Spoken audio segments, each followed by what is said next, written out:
ಪ್ರಸಾದನ ಕುಟುಂಬ ಕೂಡು ಕುಟುಂಬ ಊರಿನ ಕೊನೆಯಲ್ಲಿರೋ ಒಂದು ಹಳೆಯ ಹೆಂಚಿನ ಮನೆಯಲ್ಲಿ ಇರ್ತಾ ಇದ್ರು. ಆರ್ಥಿಕವಾಗಿ ಅವರಿಗೆ ಬಹಳ ಕಷ್ಟಕಾಲ ನಡೀತಾ ಇತ್ತು. ಬೇಸಿಗೆ ಕಾಲ ಮುಗಿದು ಮಳೆಗಾಲ ಆಗಾಗಲೇ ಕಾಲಿಡುತ್ತಿದ್ದ ವೇಳೆ ಅದು. ಒಂದು ದಿನ ಸಾಯಂಕಾಲ ವಾತಾವರಣ ಒಂದೇ ಸಲ ಬದಲಾಗಿ ಹೋಗುತ್ತದೆ. ಆಕಾಶದಲ್ಲಿ ಬೀಸು ಗಾಳಿ ಪನಿ ಮೋಡ ತುಂಬಿಕೊಳ್ಳುತ್ತದೆ. ಮನೆಯ ಬಾಗಿಲಲ್ಲಿ ನಿಂತ್ಕೊಂಡು ಪ್ರಸಾದ್ ಶಾರದಾ ಆಕಾಶದ ಕಡೆ ನೋಡ್ತಾ ಇರ್ತಾರೆ. ಏನೇ ಶಾರದಾ, ಹೊರಗಡೆ ನೋಡಿದ್ಯಾ? ವಾತಾವರಣ ಹೇಗಿದೆ? ಹೌದು ರೀ, ಮಬ್ಬು ಬಹಳ ಕಪ್ಪಗೆ ತುಂಬಿಕೊಂಡಿದೆ. ಬಿರುಗಾಳಿ ಜೋರಾಗಿ ಬೀಳ್ತಾ ಇದೆ. ಹಂಚೆಲ್ಲ ಹಾರಿ ಹೋಗೋ ಹಾಗಿದೆ. ನನಗಂತೂ ಬಹಳ ಭಯವಾಗ್ತಿದೆ ರೀ. ನಮ್ಮದೇನೋ ಹಳೆಯ ಹೆಂಚಿನ ಮನೆ. ಏನ್ ಮಾಡೋಣ ಶಾರದಾ, ನಮ್ಮ ಕಷ್ಟ ಅಂತದ್ದು. ನಮ್ಮ ಸಂಪಾದನೆ ಯಾವ ಮೂಲೆಗೂ ಸರಿ ಹೋಗ್ತಾ ಇಲ್ಲ. ಮಕ್ಕಳು ಸೊಸೆಯರು ಕೂಡ ಈ ಹಳೆ ಮನೆಯಲ್ಲಿ ಎಷ್ಟೋ ಹೊಂದ್ಕೊಂಡು ಹೋಗ್ತಾ ಇದ್ದಾರೆ. ಹೌದು ಶಾರದಾ, ಮಕ್ಕಳು ಕೂಡ ಏನೋ ಒಂದು ಕೆಲಸ ಮಾಡ್ತಾ ಕುಟುಂಬನ ಎಳ್ಕೊಂಡ್ ಬರ್ತಾ ಇದ್ದಾರೆ. ಸೊಸೆಯರು ಮೂವರು ಬಂಗಾರ ರೀ. ಯಾವ ದಿನವೂ ಬೇಸರ ಮಾಡದೆ ನಮ್ಮನ್ನು ಕಣ್ಣಿನ ರೆಪ್ಪೆ ಹಾಗೆ ನೋಡ್ಕೋತಾ ಇದ್ದಾರೆ. ದೇವರು ನಮ್ಮ ಕಷ್ಟಗಳನ್ನು ಯಾವಾಗ ತೀರಿಸ್ತಾನೋ ಏನೋ. ಆ ಸೊಸೆಯರಿಗೆ ಕಷ್ಟಗಳು ಮಿಕ್ಕಿಸಿದೀವಿ ನಾವು. ಅವ್ರಿಗೂ ಒಳ್ಳೆ ದಿನ ಬರುತ್ತರಿ. ಆ ದೇವರೇ ರಕ್ಷಿಸ್ತಾನೆ ಅವರನ್ನ. ಹಾಗೆ ಅವರು ಮಾತನಾಡಿಕೊಳ್ಳುತ್ತಾ ಇರುವಾಗಲೇ ಆಕಾಶದಲ್ಲಿ ದೊಡ್ಡ ತರದ ಮಿಂಚು ಗುಡುಗುಗಳು ಶುರುವಾಗುತ್ತದೆ. ಮಿಂಚುಗಳ ಬೆಳಕಿಗೆ, ಗುಡುಗಿನ ಭೀಕರ ಶಬ್ದಕ್ಕೆ ಮನೆಯಲ್ಲಿರುವ ಅನಾಮಿಕಾ ಮಕ್ಕಳು ಹರೀಶ್, ನವ್ಯ ಭಯಪಟ್ಟು ಗಟ್ಟಿಯಾಗಿ ಅಳಲಿಕ್ಕೆ ಶುರು ಮಾಡುತ್ತಾರೆ. ಮನೆಯೊಳಗಿನ ರೂಮಿನಲ್ಲಿ ಅನಾಮಿಕಾ ಮಕ್ಕಳನ್ನು ಹತ್ರಕ್ಕೆ ಕರ್ಕೊತಾಳೆ. ಅಮ್ಮ, ನಂಗೆ ತುಂಬಾ ಭಯವಾಗ್ತಿದೆ ಅಮ್ಮ. ಆ ಶಬ್ದ ಏನಮ್ಮ ಹಾಗೆ ಬರ್ತಾ ಇದೆ? ಅಮ್ಮ, ಅಪ್ಪ ಎಲ್ಲಿಗೆ ಹೋಗಿದ್ದಾರಮ್ಮ? ನನಗೆ ಭಯವಾಗ್ತದೆ. ಅಳಬೇಡಿ ಮಕ್ಕಳೇ, ಭಯಪಡಬೇಡಿ, ನಾನು ಇದ್ದೀನಲ್ಲ. ಹೊರಗಡೆ ತುಂಬಾ ಗಾಳಿ ಬರ್ತಾ ಇದೆ ಅಮ್ಮ. ಈ ಮನೆನೇ ಹಾರಿ ಹೋಗೋ ಹಾಗಿದೆ ಅಮ್ಮ. ಏನೂ ಆಗಲ್ಲಪ್ಪ. ಅಪ್ಪ ಹೊರಗಡೆ ಸಾಮಾನುಗಳು ಒಳಗಡೆ ಇಡೋದಕ್ಕೆ ಹೋಗಿದ್ದಾರೆ. ಈಗಲೇ ಬರ್ತಾರೆ. ಮತ್ತೆ ಆ ಮಿಂಚು ಬಂದ್ರೆ ಏನ್ ಮಾಡ್ಬೇಕಮ್ಮ? ಮಿಂಚು ಬಂದ್ರೆ ನಾವು ಕಣ್ಣನ್ನ ಗಟ್ಟಿಯಾಗಿ ಮುಚ್ಕೊಂಡು ದೇವರನ್ನ ನೆನೆಸ್ಕೋಬೇಕು. ಆಗ ಭಯವಾಗಲ್ಲ. ಆಗಲೇ ರಮೇಶ್ ವೇಗವಾಗಿ ರೂಮ್ನೊಳಗೆ ಬರುತ್ತಾನೆ. ಮೈ ಎಲ್ಲ ಒದ್ದೆಯಾಗಿರುತ್ತದೆ. ಅನಾಮಿಕಾ, ಮಳೆ ಶುರುವಾಗಿ ಹೋಗಿದೆ. ಅಯ್ಯೋ, ನೀವೇನ್ರಿ ಹಾಗೆ ಒದ್ದೆಯಾಗಿದ್ದೀರಾ? ಜೋರು ಗಾಳಿಗೆ ಹೊರಗಿರೋ ಬಟ್ಟೆ ಎಲ್ಲ ಒದ್ದೆಯಾಗಿದೆ. ಅದನ್ನೆಲ್ಲ ಒಳಗಡೆ ತಗೊಂಡ್ಬರಕ್ ಹೋದೆ. ಮಕ್ಕಳು ಭಯಪಡ್ತಾ ಇದ್ದಾರಾ? ಹೌದು ರೀ, ಮಿಂಚಿನ ಶಬ್ದಕ್ಕೆ ಬೆಚ್ಚಿ ಬೀಳ್ತಾ ಇದ್ದಾರೆ. ನನಗಂತೂ ಈ ಗಾಳಿಗೆ ಈ ಹಂಚಿನ ಮನೆ ಏನಾಗುತ್ತೋ ಅಂತ ಭಯವಾಗ್ತಾ ಇದೆ ರೀ. ನೀನು ಮಕ್ಕಳ ಹತ್ರನೇ ಇರೋ ಅನಾಮಿಕಾ. ಹೊರಗಿನ ಪರಿಸ್ಥಿತಿ ಚೆನ್ನಾಗಿಲ್ಲ. ಹಾಗೆ ಅಂದುಕೊಳ್ಳುತ್ತಾ ಇರುವಾಗ ಮಳೆಯ ಜೋರು ನಿಧಾನವಾಗಿ ಹೆಚ್ಚಾಗುತ್ತಾ ಬರುತ್ತದೆ. ಮಳೆ ಏಟಿಗೆ ಹಳೆ ಹಂಚಿನ ಮನೆಯಾಗಿದ್ದರಿಂದ ಅಲ್ಲಲ್ಲಿ ನೀರು ಸುರಿಯಲಿಕ್ಕೆ ಶುರುವಾಗುತ್ತದೆ. ಅವನಿ ಅಂಜಲಿಯರ ರೂಮಿನಲ್ಲಿ ನೀರು ನೇರವಾಗಿ ಒಳಗಡೆ ಬೀಳುತ್ತೆ. ಅಂಜಲಿ ರೂಮಿನಲ್ಲಿ ಅರುಣ್, ಅಂಜಲಿ ನೀರ್ ಹಿಡಿತಾ ಇರುವ ಜಾಗದಲ್ಲಿ ಬಿಂದಿಗೆ ಇಡ್ತಾರೆ. ಏನ್ರಿ ಅರುಣ್, ಇಲ್ಲಿ ನೋಡಿ, ಈ ಹಂಚಿನ ಸಂದಿಯಿಂದ ನೀರ್ ಹೇಗೆ ಸೋರ್ತಾ ಇದೆಯೋ? ಹೌದು ಅಂಜಲಿ, ಮಳೆ ಬಹಳ ವೇಗವಾಗಿ ಬೀಳ್ತಾ ಇದೆ. ಹೆಂಚುಗಳು ಪಕ್ಕಕ್ಕೆ ಜರುಗಿದಾಗಿದೆ. ಅಯ್ಯಯ್ಯೋ, ಅಲ್ಲೇ ನಮ್ಮ ಬಟ್ಟೆಗಳಿವೆ, ಅದೆಲ್ಲ ಒದ್ದೆ ಆಗುತ್ತೆ. ನೀನು ಬಟ್ಟೆ ಪೆಟ್ಟಿಗೆನ ಪಕ್ಕದಲ್ಲಿಡು. ನಾನು ನೀರಿನ ಬಿಂದಿಗೆ ಕೆಳಗಿಡ್ತೀನಿ. ನಾನು ಹೋಗಿ ಒಂದು ಬಕೆಟ್ ಕೂಡ ತರ್ತೀನಿ. ಆ ಕಾರುವ ನೀರ್ ಕೆಳಗಿಡೋಣ. ಹಾಗೆಂದು ಅಂಜಲಿ ಓಡಿ ಹೋಗಿ ಬಕೆಟ್ ತರ್ತಾಳೆ. ಮತ್ತೊಂದು ಕಡೆ ಅವನಿ ರೂಮಿನಲ್ಲಿ ಕೂಡ ಅದೇ ಪರಿಸ್ಥಿತಿ. ಅತ್ತೆ ಮಾವಯ್ಯ, ನಮ್ಮ ರೂಮಲ್ಲಿ ಕೂಡ ಮಳೆ ನೀರು ತುಂಬಾ ಬರ್ತಾ ಇದೆ. ಅವನಿ, ಮೊದ್ಲು ಮಂಚನ ಈ ಕಡೆ ಎಳಿ. ಹಾಸಿಗೆ ಒದ್ದೆ ಆದ್ರೆ ಮಲ್ಕೊಳ್ಳಕ್ಕೆ ಕಷ್ಟವಾಗುತ್ತೆ. ನಾನು ಜರುಗಿಸ್ತಾ ಇದ್ದೀನ್ರಿ, ನೀವು ಸ್ವಲ್ಪ ಸಹಾಯ ಮಾಡಿ. ನಾನು ಹಿಡ್ಕೊಂಡಿದ್ದೀನಿ ಅವನಿ. ನೀನು ಆ ಕೆಳಗಿರುವ ಡಬ್ಬನ ಪಕ್ಕಕ್ಕೆ ತೆಗೆ. ಬಕೆಟು ಪಾತ್ರೆಗಳನ್ನೆಲ್ಲ ತಂದಿಲ್ಲಿಡೋಣ. ನೀರು ತುಂಬಿದ ನಂತರ ಎತ್ತಿ ಬಿಸಾಕ್ಬೇಕು. ಆಗ ಮಳೆ ಮತ್ತಷ್ಟು ಜೋರಾಗಿ ಹೋಗುತ್ತದೆ. ಆಗ ಮನೆಯೆಲ್ಲ ನೀರು ಸುರಿಯುತ್ತೆ. ಹಾಲಲ್ಲಿ, ಅಡಿಗೆ ಮನೆಯಲ್ಲಿ ಕೂಡ ನೀರು ಸುರಿಯುತ್ತೆ. ಮೂವರು ಮಕ್ಕಳು ಸೊಸೆಯರು ಎಲ್ಲರೂ ಸೇರಿ ಮನೆ ಒದ್ದೆ ಆಗದ ಹಾಗೆ ಬಹಳ ಕಷ್ಟಪಡ್ತಾ ಇರ್ತಾರೆ. ಅಮ್ಮ ಅನಾಮಿಕಾ, ಹಾಲಲ್ಲಿ ಕೂಡ ತುಂಬಾ ನೀರಿದೆ ಅಮ್ಮ. ನೋಡ್ದೆ ಅತ್ತೆ, ಆ ಟಿವಿ ಮೇಲೆ ನೀರು ಬೀಳದಾಗೆ ಒಂದು ಪ್ಲಾಸ್ಟಿಕ್ ಕವರ್ ಸುತ್ತಿ. ನೀನು ಜಾಗ್ರತೆ ಅಮ್ಮ, ನೀರ್ ಹೆಚ್ಚಾಗಿದೆ, ಸ್ವಲ್ಪ ಜಾರುವ ಪ್ರಮಾದವಿದೆ. ನಾನ್ ನೋಡ್ಕೋತಾ ಇದ್ದೀನಿ ಅತ್ತೆ, ನೀವು ಅಲ್ಲೆಲ್ಲೂ ನಡಿಬೇಡಿ, ಕಾಲು ಜಾರಿ ಬಿದ್ದೋಗ್ತೀರಾ. ನಾನ್ ನೋಡ್ಕೋತೀನಲ್ಲ. ಅಕ್ಕ, ಕಿಚನ್ ಒಳಗೆ ಅಕ್ಕಿ ಚೀಲದ ಮೇಲೆ ನೀರ್ ಬೀಳ್ತಾ ಇದೆ. ನಾನ್ ಬರ್ತಾ ಇದ್ದೀನಿ, ಇರೋ. ನೀ ಇಬ್ರು ಸೇರಿ ಆ ಚೀಲನ ಒಳಗಡೆ ರೂಮಲ್ಲಿ ಇಳಿಯೋಣ. ಬೇಗ ಬಾ ಅಂಜಲಿ. ಅಕ್ಕಿ ಒದ್ದೆ ಆದ್ರೆ ನಾಳೆಗೆ ಮಾಡೋದಕ್ಕೆ ಅನ್ನ ಕೂಡ ಇರೋದಿಲ್ಲ. ಬಂದ್ಬಿಟ್ಟೆ, ಗಟ್ಟಿಯಾಗಿ ಹಿಡ್ಕೋ. ಇಬ್ರು ಸರಿ ಇಳಿಯೋಣ. ಹಾಗೆ ಅಂದುಕೊಳ್ಳುತ್ತಾ ಇರುವಾಗ ಸುರೇಶ್, ರಮೇಶರು ಬಾಗಿಲನ್ನ ಗಟ್ಟಿಯಾಗಿ ಹಿಡ್ಕೋತಾರೆ. ಅಣ್ಣಯ್ಯ, ಹೊರಗಡೆ ಗಾಳಿಗೆ ಬಾಗಿಲು ಮುರಿದು ಹೋಗಾಗಿದೆ. ಹೌದು ಸುರೇಶ್, ನಾನು ಅರುಣ್ ಹೋಗಿ ಆ ಬಾಗಿಲಿಗೆ ಅಡ್ಡವಾಗಿ ನಾವು ಹಳೆ ಬೀರೂನ್ ಇಡೋಣ. ನಾನು ಸಹಾಯಕ್ಕೆ ಬರ್ತೀನಣ್ಣ. ಬೀರೂನ್ ಗಟ್ಟಿಯಾಗಿಡೋಣ. ಸರಿ ಅರುಣ್, ನೀವು ಆ ಕೆಲಸ ನೋಡಿ. ನಾನು ತಂದೆಯ ಔಷಧಿ ಮುಖ್ಯವಾದ ಕಾಗದ ಒದ್ದೆ ಆಗದ ಹಾಗೆ ಅಟ್ಟದ ಮೇಲೆ ಇಡ್ತೀನಿ. ಹೀಗೆ ಮಕ್ಕಳು ರಮೇಶ್, ಸುರೇಶ್, ಅರುಣರು ಒಂದು ಕಡೆ, ಸೊಸೆಯರು ಅವನಿ, ಅಂಜಲಿ, ಅನಾಮಿಕಾ ಮತ್ತೊಂದು ಕಡೆ. ಎಷ್ಟೋ ಕಷ್ಟಪಡುತ್ತಾ ವಸ್ತುಗಳನ್ನು ಒದ್ದೆಯಾಗದ ಹಾಗೆ ಕಾಪಾಡ್ಕೊಳ್ಳೋದಕ್ಕೆ ನಾನಾ ಅವಸ್ಥೆ ಪಡ್ತಾ ಇರ್ತಾರೆ. ಎಷ್ಟು ಕಷ್ಟಪಟ್ಟರೂ ನೀರು ಒಳಗಡೆಗೆ ಬರ್ತಾನೆ ಇರುತ್ತದೆ. ಆಗಲೇ ಒಂದು ದೊಡ್ಡ ಸಿಡಿಲು ಬಂದ ಹಾಗೆ ಭಯಂಕರವಾದ ಶಬ್ದ ಬರುತ್ತದೆ. ಭಯಂಕರವಾದ ಗುಡುಗಿನ ಶಬ್ದ ಕೇಳಿಸ್ತದೆ. ಹರೀಶ್ ನವ್ಯ ಗಟ್ಟಿಯಾಗಿ ಕೂಗುತ್ತಾ ಅಳುತ್ತಾರೆ. ಅಮ್ಮ, ಅಪ್ಪ. ಏನಿಲ್ಲಪ್ಪ, ಏನೂ ಆಗಲ್ಲ, ತಂದೆ ಇದ್ದಾರಲ್ಲ, ಅಳಬೇಡಿ. ಶಿವ, ಶಿವಯ್ಯ, ಎಂತ ಭಯಂಕರವಾದ ಶಬ್ದ. ಯಾವ ಸಿಡಿಲು ನಮ್ಮ ಮನೆ ಮೇಲೆ ಬೀಳುತ್ತೆ ಅಂತ ಭಯವಾಗ್ತಾ ಇದೆಯಪ್ಪ. ಧೈರ್ಯವಾಗಿರು ಶಾರದಾ, ಎಲ್ಲ ದೇವರೇ ನೋಡ್ಕೋತಾನೆ. ಹೌದು ಅಮ್ಮ, ಭಯಪಡಬೇಡಿ, ನಾವೆಲ್ಲ ಇಲ್ಲೇ ಇದ್ದೀವಲ್ಲ. ಸಸ್ಯರೇ, ನೀವು ಮಕ್ಕಳ ಹತ್ರನೇ ಇರಿ, ಆ ಕಡೆ ಈ ಕಡೆ ತಿರುಗಬೇಡಿ, ಕರೆಂಟ್ ಕೂಡ ಹೋಗಿದೆ. ಮಾವಯ್ಯ, ನಮ್ಮ ರೂಮಲ್ಲಿ ನೀರು ಮೊಣಕಾಲವರೆಗೆ ಬರೋ ಹಾಗಿದೆ. ನಮ್ಮ ರೂಮಲ್ಲೇ ಅದೇ ಪರಿಸ್ಥಿತಿ. ಬಕೆಟ್ ಇಂದ ನೀರನ್ನ ಹೊರಗಡೆ ತೋಡದೆ ತಪ್ಪಾಗೋದಿಲ್ಲ. ಬನ್ನಿ, ನಾವೆಲ್ಲ ಸೇರಿ ನೀರನ್ನ ಹೊರಗಡೆ ತೋಡೋಣ. ಬೆಳಗುವಾಗ ಹೊರಗೆ ಮನೆ ಕುಸಿದು ಹೋಗದಾಗೆ ನೋಡ್ಬೇಕು. ಆ ರಾತ್ರಿ ಆ ಗುಡುಗಿನ ಶಬ್ದಕ್ಕೆ ಮನೆಯಲ್ಲಿ ಮಕ್ಕಳ ಜೊತೆ ದೊಡ್ಡವರು ಕೂಡ ಪ್ರಾಣವನ್ನ ಅಂಗೈಲಿ ಇಟ್ಟು ಬದುಕ್ತಾರೆ. ಅತ್ತೆ ಸೊಸೆಯರು ಮಕ್ಕಳು ಆ ರಾತ್ರಿ ಎಲ್ಲ ನಿದ್ದೆ ಹೋಗದೆ ಮನೆಯೊಳಗೆ ಬರುವ ನೀರನ್ನು ತೋಡುತ್ತಾ ಬಿಂದಿಗಳು ತುಂಬುತ್ತಲೇ ಹೊರಗಡೆ ಸುರಿಯುತ್ತಾ ನಾನಾ ಕಷ್ಟಪಡುತ್ತಾರೆ. ಹಾಗೆ ನಿದ್ರೆ ಇಲ್ಲದ ರಾತ್ರಿ ಕಳೆದು ಹೋಗಿ ಮಾರನೇ ದಿನ ಬೆಳಗಿನ ಸಮಯಕ್ಕೆ ಮಳೆ ಕಡಿಮೆಯಾಗುತ್ತದೆ. ಆದ್ರೆ ಮನೆಯೆಲ್ಲ ಕೆಸರು ನೀರಿನಿಂದ ತುಂಬಿ ಹೋಗಿರುತ್ತದೆ. ಹಾಗಿರುವಾಗ ಬೆಳಗಿನ ವಾತಾವರಣ ಪ್ರಶಾಂತವಾಗಿರುತ್ತದೆ. ಆದರೆ ಮನೆಯೆಲ್ಲ ನೀರಿರುತ್ತೆ. ಅನಾಮಿಕ, ಶಾರದಾ, ಅವನಿ, ಅಂಜಲಿ ನೀರನ್ನ ತೋಡ್ತಾ ಇರ್ತಾರೆ. ಅತ್ತೆ, ರಾತ್ರಿ ಎಲ್ಲ ನಾವು ಪಟ್ಟ ಕಷ್ಟವೆಲ್ಲ ಅಷ್ಟಿಷ್ಟಲ್ಲ. ಮಕ್ಕಳು ಭಯದಿಂದ ನಡುಗ್ತಾ ಇದ್ದಾರೆ. ಮನೆ ಹೀಗಿದ್ದರೆ ನಾವು ಬದುಕಕ್ಕಾಗಲ್ಲ. ಹೌದಮ್ಮ, ನಂಗ್ ಕೂಡ ರಾತ್ರಿ ಎಲ್ಲ ಎದೆ ದಡದಡಿಸ್ತಾ ಇತ್ತು. ಈ ಹಳೆ ಮನೆ ಯಾವಾಗ ಕುಸಿದು ಹೋಗುತ್ತೋ ಅಂತ ಭಯವಾಗ್ತಾ ಇದೆ. ಹೌದು ಅತ್ತೆ, ನಮ್ಮ ಹತ್ರ ಇದನ್ನ ಸರಿ ಮಾಡುವ ಸಾಮರ್ಥ್ಯ ಕೂಡ ಇಲ್ವಲ್ಲ. ಹಾಗಾದ್ರೆ ಬರುವ ಮಳೆಗಾಲವೆಲ್ಲ ನಾವು ನೀರಲ್ಲೇ ಮಲ್ಕೋಬೇಕಾತ್ತೆ. ಸಾಮಾನೆಲ್ಲ ಹಾಳಾಗಿ ಹೋಗುತ್ತೆ. ಅತ್ತೆ, ಹೀಗಲ್ಲ, ನಾವು ಹೇಗಾದ್ರೂ ಈ ಹಂಚನ್ನ ಸರಿ ಮಾಡಿಸ್ಬೇಕು. ಮನೆ ರಿಪೇರಿ ಮಾಡಿಸ್ಬೇಕು ಅಂದ್ರೆ 1000 ರೂಪಾಯಿ ಖರ್ಚಾಗುತ್ತಮ್ಮ. ನಮ್ಮ ಹತ್ರ ನೋಡಿದ್ರೆ ಚಿಲ್ರೆ ಕಾಸಿಲ್ವಲ್ಲ. ನೀವು ದುಃಖ ಪಡಬೇಡಿ ಅತ್ತೆ, 1 ನಿಮಿಷ ಇರಿ. ಹಾಗನ್ನುತ್ತಾ ಅನಾಮಿಕಾ ಒಳಗಡೆಗೆ ಹೋಗಿ ತನ್ನ ಪೆಟ್ಟಿಗೆಯಲ್ಲಿರುವ ಚಿಕ್ಕ ಡಬ್ಬವನ್ನ ತಗೊಂಡ್ಬರ್ತಾಳೆ. ಅದರಲ್ಲಿರುವ ಬಂಗಾರದ ಒಡವೆಗಳನ್ನ ಅತ್ತೆ ಕೈಯಲ್ಲಿ ಇಡ್ತಾಳೆ. ತಗೊಳ್ಳಿ ಅತ್ತೆ, ನಮ್ಮ ಅಮ್ಮ ನನಗೆ ಕೊಟ್ಟ ಮೂಗುತಿ ಈ ಸರ. ಇದನ್ನ ಅಡವಿಟ್ಟು ದುಡ್ಡು ತಗೊಂಬನ್ನಿ. ಈ ದುಡ್ಡಿನಿಂದ ಮನೆ ರಿಪೇರಿ ಮಾಡ್ಸೋಣ. ಅಯ್ಯೋ, ಏನಮ್ಮ ಈ ಕೆಲಸ? ಹೆಣ್ಣು ಮಕ್ಕಳಿಗೆ ತವರು ಮನೆಯವರು ಕೊಟ್ಟ ಒಡವೆಗಳು ಎಷ್ಟೋ ಇಷ್ಟ ಅಲ್ವಾ? ಇದನ್ನ ಹೇಗೆ ಅಡವಿಡಲಿ? ಬೇಡಮ್ಮ ತಾಯಿ. ಅಕ್ಕ ಅಂದಿದ್ರಲ್ಲಿ ತಪ್ಪೇನಿದೆ ಅತ್ತೆ? ಪ್ರಾಣಕ್ಕಿಂತ ಒಡವೆ ಮುಖ್ಯವಲ್ವಲ್ಲ. ತಗೊಳ್ಳಿ, ನನ್ನ ಕಡೆಯಿಂದ ಈ ಬೆಂಡೋಲೆ ಬಳೆಗಳು, ಇದನ್ನು ಕೂಡ ತಗೊಳ್ಳಿ. ಆಗ ಅವನಿ ತನ್ನ ಕಿವಿ ಓಲೆ, ಕೈ ಬಳೆಯನ್ನು ತೆಗೆದು ಅತ್ತೆ ಕೈಯಲ್ಲಿ ಇಡುತ್ತಾಳೆ. ನಾನು ಮಾತ್ರ ಕಡಿಮೆ ಏನತ್ತೆ? ತಗೊಳ್ಳಿ ನನ್ನ ಒಡವೆ, ಎಲ್ಲ ಸೇರಿ ಅಡವಿಟ್ಬಿಡಿ. ನಮಗೆ ನಮ್ಮನೇನೆ ಮುಖ್ಯ. ಹಾಗೆ ಹೇಳಿ ಅಂಜಲಿ ತನ್ನ ಕುತ್ತಿಗೆಯಲ್ಲಿರುವ ಮಾಂಗಲ್ಯವನ್ನು, ಉಂಗುರವನ್ನು ಕೊಡುತ್ತಾಳೆ. ನಾನು ಎಷ್ಟು ಅದೃಷ್ಟವಂತಳಮ್ಮ. ನೀವು ಸೊಸೆಯರಲ್ಲಮ್ಮ, ದೇವತೆಗಳು, ದೇವತೆಗಳಾಗಿ ಬಂದಿದ್ದೀರಾ ನೀವು. ಹಾಗೆ ಸೊಸೆಯರಮ್ಮವರು ತಮ್ಮ ಬಂಗಾರವನ್ನು ತೆಗೆದುಕೊಡುವುದನ್ನು ನೋಡಿ ಅತ್ತೆ ಶಾರದಾ, ಮಾವ ಪ್ರಸಾದ್ ಕಣ್ಣಿನಲ್ಲಿ ನೀರು ಬರುತ್ತೆ. ಇಷ್ಟರಲ್ಲಿ ಅಲ್ಲಿಗೆ ಬಂದ ರಮೇಶ್, ಸುರೇಶ್, ಅರುಣರು ಆ ದೃಶ್ಯವನ್ನು ನೋಡಿ ಶಾಕ್ ಆಗುತ್ತಾರೆ. ರಮೇಶ್ ಕೋಪದಿಂದ, ದುಃಖದಿಂದ ಮುಂದೆ ಬರುತ್ತಾನೆ. ಅನಾಮಿಕಾ, ಏನಿದೆಲ್ಲ? ನಿನ್ನ ಒಡವೆ ಯಾಕೆ ತೆಗೆದುಕೊಟ್ಟೆ? ಏನು ಅಂದ್ರೆ? ಕೋಪ ಮಾಡ್ಕೋಬಿಡಿ, ನಮ್ಮನೆ ಸರಿ ಮಾಡೋದಕ್ಕೆ ಈ ಒಡವೆ ಅಡವಿಡೋಣ. ನಾವು ಗಂಡಸರು ಬದುಕಿರುವಾಗ ಈ ಒಡವೆ ಅಡವಿಡೋದೇನೋ ನಾನು ಒಪ್ಕೊಳ್ಳಲ್ಲ. ಹೌದು ಅವನಿ, ಇದು ನಮ್ಮ ಜವಾಬ್ದಾರಿ. ನಿಮ್ಮ ಬಂಗಾರವನ್ನು ನಂಬಿ ಮನೆ ಕಟ್ಟುವ ಪರಿಸ್ಥಿತಿ ನಮಗ್ ಬೇಡ. ನಾವೇನೋ ಒಂದು ಮಾಡ್ತೀವಿ. ಏನ್ ಮಾಡ್ತೀರರಿ? ಹೊರಗಡೆ ಸಾಲ ಹುಟ್ಟುವ ಪರಿಸ್ಥಿತಿ ಇಲ್ಲ. ಕಷ್ಟ ಕಾಲದಲ್ಲಿ ಕುಟುಂಬವೆಲ್ಲ ಒಬ್ಬರಿಗೊಬ್ರು ಸಹಾಯ ಮಾಡ್ಕೋಬೇಕು.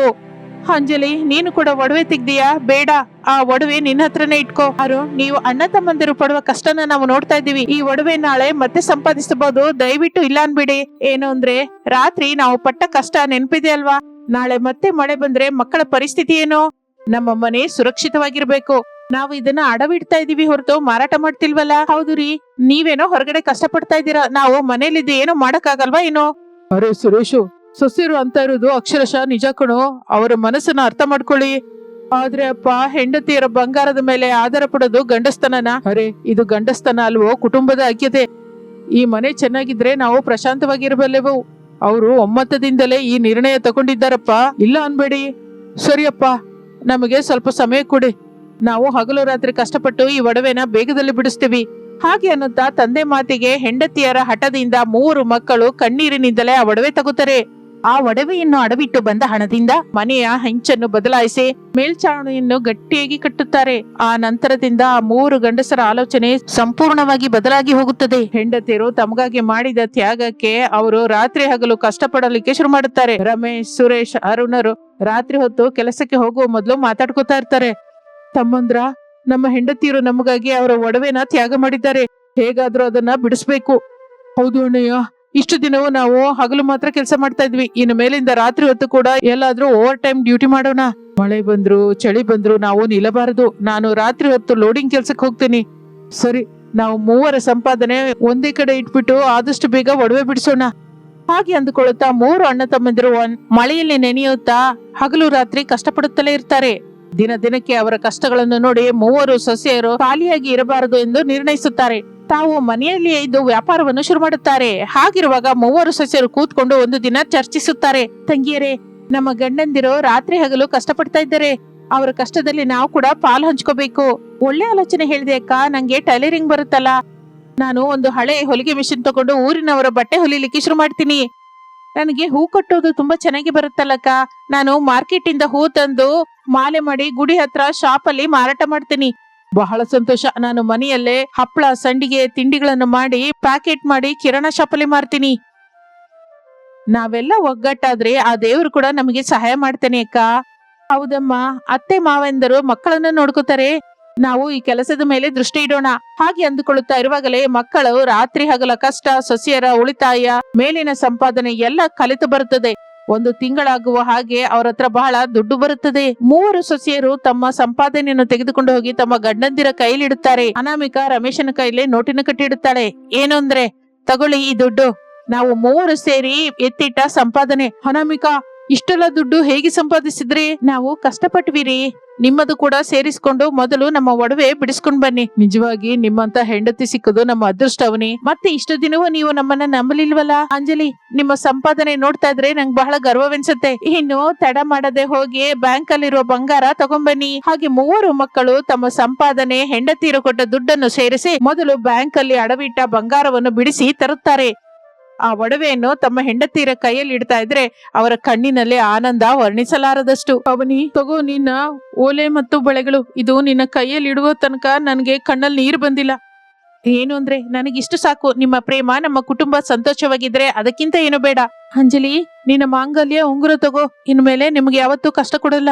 ನಾವ್ ಯಾವಾಗ ಕಷ್ಟ ಮಾಡಿದ್ರು ಫೀಲ್ ಆಗಿಲ್ಲ ರೀ. ನಮ್ಗಾಗಿ ನಾವು ಮಾಡ್ಕೊಂಡ್ವಿ. ಅನಾಮಿಕಾ, ತಗೋ ನಿನ್ನ ಮೂಗುತಿ ಸರ. ನಿನ್ನ ತ್ಯಾಗಕ್ಕೆ ನಾನು ನನ್ನ ಜೀವನವೆಲ್ಲ ಮುಡಿಪಾಗಿಡ್ತೀನಿ. ಅದು ಸಾಕು ರೀ. ನಮ್ಮ ಕುಟುಂಬ ಯಾವಾಗಲೂ ಹೀಗೆ ಒಗ್ಗಟ್ಟಾಗಿರ್ಬೇಕು. ಹಾಗೆ ಒಡವೆ ಬಿಡಿಸಿಕೊಂಡ ನಂತರ ಕೂಡ ಅವರು ತಮ್ಮ ಕಷ್ಟವನ್ನು ನಿಲ್ಲಿಸಲಿಲ್ಲ. ಹಾಗೆ ಕಷ್ಟಪಟ್ಟು ಕೆಲಸ ಮಾಡುತ್ತಾ ದುಡ್ಡನ್ನು ಉಳಿತಾಯ ಮಾಡುತ್ತಾರೆ. 2 ವರ್ಷದ ನಂತರ ಅವರು ತಮ್ಮ ಹಂಚಿನ ಮನೆಯಲ್ಲಿ ಒಂದು ಅಂದವಾದ ದೊಡ್ಡ ಮಹಡಿ ಮನೆಯನ್ನು ನಿರ್ಮಿಸುತ್ತಾರೆ. ಹೊಸ ಮನೆಯೊಳಗೆ ಗೃಹ ಪ್ರವೇಶ ಮಾಡಿದ ದಿನ ಮತ್ತೆ ಮಳೆ ಬೀಳುತ್ತೆ. ಹಾಲಲ್ಲಿ ಎಲ್ಲರೂ ಕೂತ್ಕೊಂಡು ಬಿಸಿ ಬಿಸಿ ಪಕೋಡ ತಿನ್ನುತ್ತಾ ಆ ಮಳೆಯನ್ನು ಆಸ್ವಾದಿಸ್ತಾ ಇರ್ತಾರೆ. ಹೊಸ ಬಂಗಲೆಯಲ್ಲಿ ಹಾಲ್ನಲ್ಲಿ ಎಲ್ಲರೂ ಸಂತೋಷದಿಂದ ಕೂತ್ಕೊಂಡು ತಿಂತಾರೆ. ಅಮ್ಮ, ಹೊರಗಡೆ ಬಹಳ ಮಿಂಚು ಬರ್ತಾ ಇದೆ ಹೊರತು ನನಗೆ ತುಂಬಾ ಭಯನೇ ಆಗ್ತಾ ಇಲ್ಲಮ್ಮ. ಹೌದಮ್ಮ. ಹೌದು ಅಜ್ಜಿ, ನಾವು ಹೊಸ ಮನೆಯಲ್ಲಿ ನೀರು ಕೂಡ ಸೋರ್ತಾ ಇಲ್ಲ. ತುಂಬಾ ಚೆನ್ನಾಗಿದೆ. ಹೌದಪ್ಪ, ಈಗ ನಮ್ಗೆ ಯಾವ ಭಯನೂ ಇಲ್ಲ. ಇನ್ನು ಮನೆ ಇದೆಲ್ಲ. ಇದೆಲ್ಲ ನನ್ನ ಸೊಸೆಯಂದಿರ ಮಹಾತ್ಮೆ ಅಮ್ಮ. ಆ ದಿನ ಮಳೆಗಾಲದಲ್ಲಿ ನಾವು ಪಟ್ಟ ಕಷ್ಟಗಳು, ಮಾಡಿದ ತ್ಯಾಗದಿಂದಲೇ ಈ ದಿನ ನಾವಿಷ್ಟು ಸುಖವಾಗಿದ್ದೀವಿ. ನಮ್ಮ ಕುಟುಂಬದ ಸಂತೋಷನೇ ನಮಗೆ ನಿಜವಾದ ಆಸ್ತಿ. ನಿಜನೇ ಶಾರದಾ. 10 ಸಸ್ಯರು ತಲೆಗೊಂದು ದಿಕ್ಕು ಅಂದುಕೊಳ್ಳದೆ 3 ಸಸ್ಯರು ಒಬ್ಬರನ್ನೊಬ್ಬರು ಒಗ್ಗಟ್ಟಾಗಿದ್ದರೆ ಎಂತ ಕಷ್ಟವಾದರೂ ಹಾಗೆ ತೀರಿ ಹೋಗುತ್ತೆ.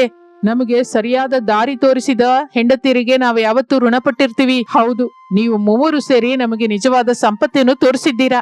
ಈ ಮಳೆ ನಮಗೆ ಯಾವತ್ತಿಗೂ ನೆನಪಿರುವ ಕಷ್ಟಗಳನ್ನು ಆ ನಂತರ ಎಣಿಸಲಾರದ ಸಂತೋಷ ಕೊಟ್ಟಿದೆ.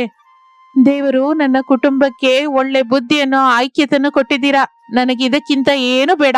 ಆ ಮಳೆಗಾಲದ ರಾತ್ರಿ ಪಟ್ಟ ಕಷ್ಟಗಳೇ ಅವರನ್ನು ಉನ್ನತ ಸ್ಥಿತಿಗೆ ಸೇರಿಸಿತ್ತು.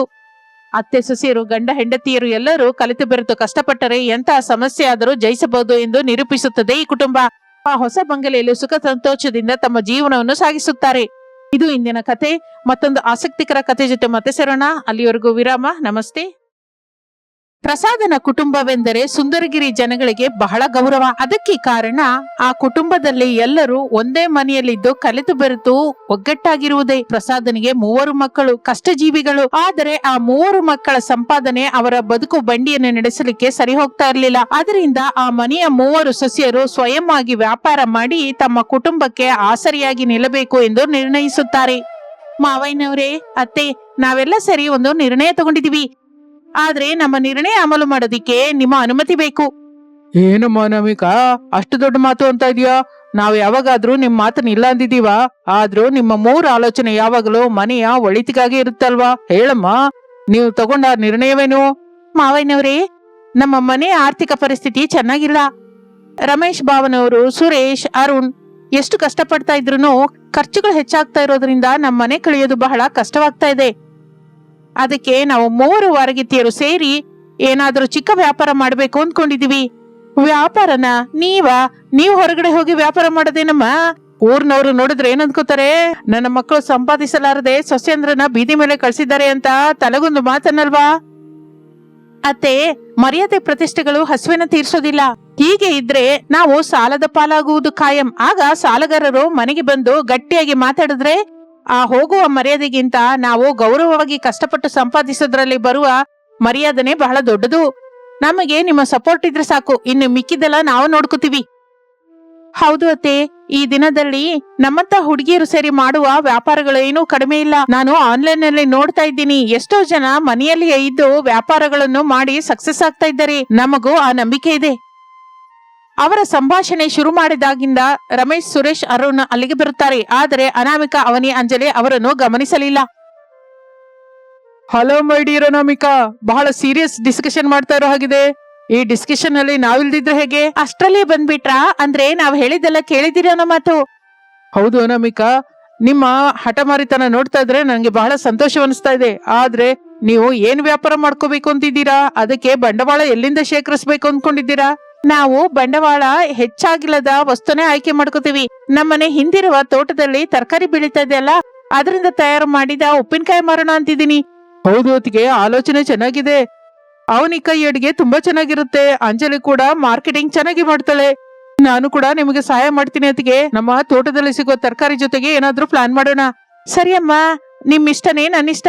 ನನ್ನ ಸೊಸೆಯರು ಇಷ್ಟು ಜವಾಬ್ದಾರಿಯಿಂದ ಮಾತಾಡ್ತಾ ಇದ್ರೆ ನಂಗೆ ಗರ್ವ ಅನ್ಸುತ್ತೆ. ನಿಮ್ಮ ಪ್ರಯತ್ನ ನೀವು ಮಾಡಿ. ಹಾಗೆ ಅನಾಮಿಕಾ, ಅವನಿ, ಅಂಜಲಿ ಉಪ್ಪಿನಕಾಯಿ ವ್ಯಾಪಾರ ಮಾಡಲಿಕ್ಕೆ ಶುರು ಮಾಡುತ್ತಾರೆ. ಅವರ ವ್ಯಾಪಾರ ಚೆನ್ನಾಗಿ ನಡೆಯುತ್ತಿರುವಾಗಲೇ ಒಂದು ದಿನ ಆಕಾಶದ ತುಂಬಾ ಕಪ್ಪನೆಯ ಮೋಡಗಳು ಕವಿಯುತ್ತದೆ. ಮಿಂಚುಗಳಿಂದ ಭಾರಿ ಮಳೆ ಬೀಳುತ್ತದೆ. ಆಕಸ್ಮಿಕ ಮಳೆಯಿಂದ ನದಿ ಉಕ್ಕಿ ಪ್ರವಾಹದ ನೀರು ಊರೊಳಗೆ ಸೇರುತ್ತದೆ. ಪ್ರಸಾದ್ ಅವರ ಹಳೆಯ ಮನೆ ಅರ್ಧಕ್ಕೂ ಹೆಚ್ಚಾಗಿ ನೀರಲ್ಲಿ ಮುಳುಗಿ ಹೋಗುತ್ತೆ. ರಮೇಶು, ಸುರೇಶು, ಬೇಗ ಮೇಲಕ್ಕೆ ಬಂದ್ರು. ನೀರು ಬಹಳ ವೇಗವಾಗಿ ಮನೆಯೊಳಗೆ ಬರ್ತಾ ಇದೆ. ಮನೆಯಲ್ಲಿರೋ ಸಾಮಾನೆಲ್ಲ ಮುಳುಗಿ ಹೋಗ್ತಾ ಇದೆ.